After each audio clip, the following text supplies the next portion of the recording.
highest grossing pay-per-view fight of all time. Floyd Money Mayweather beat Canelo Alvarez by majority to improve to 45-0. Skip would like to say 45.5. He doesn't consider Canelo Alvarez a 44.5. Yeah, 44.5. He's not a full-grown man, right? Yeah, thank you. Okay. Well, let's talk about it. Does this make him the best of all time? And by him, I'm referring to Money. Nelly, your take. I think he is in the conversation of being the best of all time. I think he's the best of all time that's ever been undefeated. Okay. And it's only been 2 fighters that's been undefeated. And Rocky Marciano. Right. So I think he's definitely in the discussion. Again, I think sometimes we look for a little bit of adversity to strike some of our people that we look up to see how they bounce back. Right. And unfortunately, in his defense, not like, they're not out there. He's just not had anybody that's really had him in trouble. Mm-hmm. You know what I'm saying? To where he had to, show the heart side of what's the name. Not saying he doesn't have heart, because obviously he's got heart. He's 45-0. You know what I'm saying? And he's a machine. He's a monster. He's a master at his craft. I don't think he trains. I don't think he trains for an opponent. I think he trains, and once he gets in the ring, sees what you're trying to do, and just takes that away from you. That's what he says all the time. You know what I'm saying? I think he just takes that away from you, and that being that mental right there is far and beyond any fighter I probably know of. So no, you go first this time. So the boy's the truth. Look, Floyd Mayweather Jr. is a great technician. Mm-hmm. He is a great defensive fighter. I still wonder greatly about his punching power, as do a lot of people. But what I wonder the most about is, has he ever fought a worthy challenger?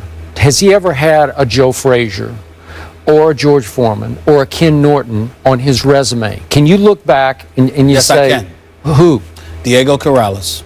He was undefeated. God rest his soul. He passed away in a motorcycle accident, if I remember correctly. The dude was undefeated. He was a champion. He was a knockout artist. Okay. I got it. I don't know, because the dude passed away. I'm not sure what he would have become. Oh, okay. Okay. So I'm talking about what he was at the time. Yeah. Okay. I got it. But a lot of people point to Oscar De La Hoya.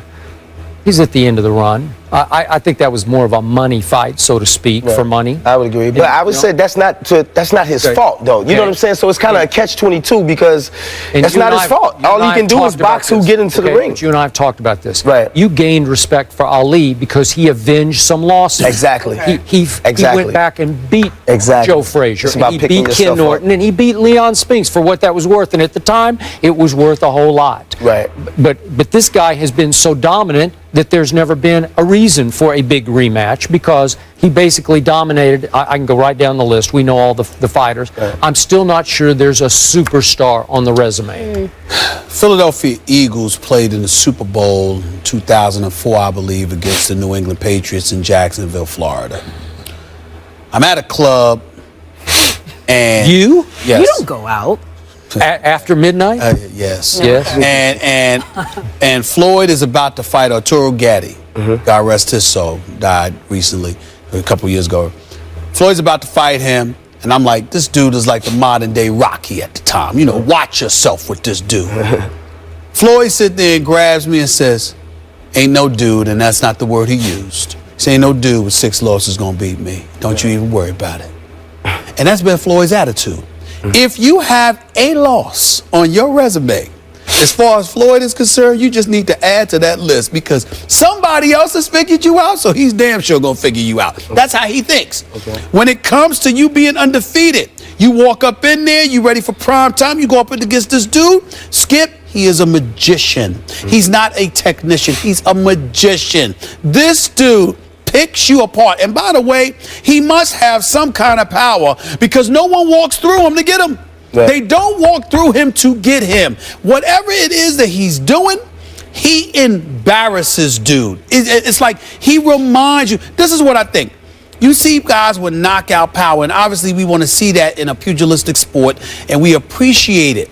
But what he makes us appreciate, as far as I'm concerned, is the art of boxing. Exactly. He reminds us it's boxing. I'm supposed to hit you without you being able to hit me. Well, that's what I'm supposed to be doing. But he's in the conversation. He's to even be in the conversation with Muhammad Ali, should be. He's on another level. rewarding I'm just enough. saying. I'm just saying. But not The fights are not boring because these dudes can't fight. The fights are boring because they are significantly inferior to this magician. Right. He makes these fights boring because they literally cannot touch him. Well, I was Can't just touch saying the him. only reason where somebody may question that is only because of the fact of adversity. Just picking yourself up because, you know, we're the country of we love to come back. Right. We love to see because Remember everybody fails. do you They feel remember- like everybody fails at some point in time. And to watch somebody that probably has never failed, you know, you kind of look at it like, okay, When well. Sugar Shane Mosley hit him in the second round No. of their fight No. and stunned him, Zap.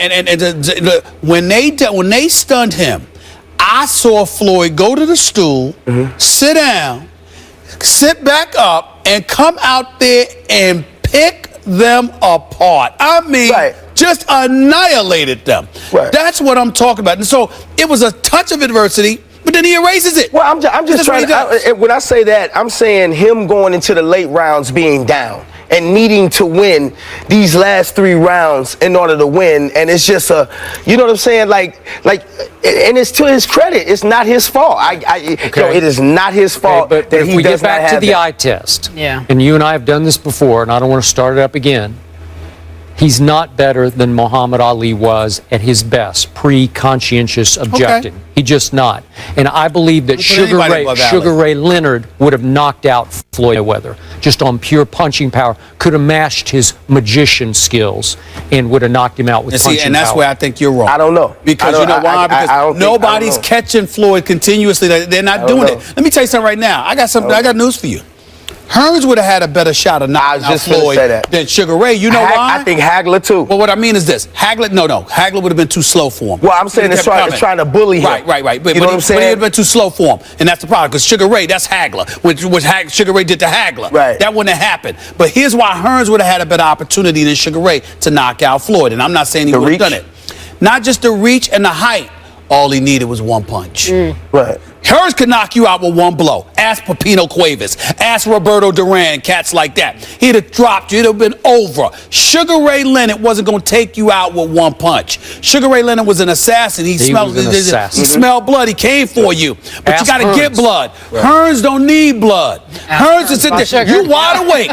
You wide awake at 11 o'clock. At 11:01, you out. You out. You 99 cap. Pacquiao style. Nelly You take. Pacquiao style. You comatose. Nelly, here's the from question. one punch. Charlotte Hornets have 3 first-round draft picks in 2014.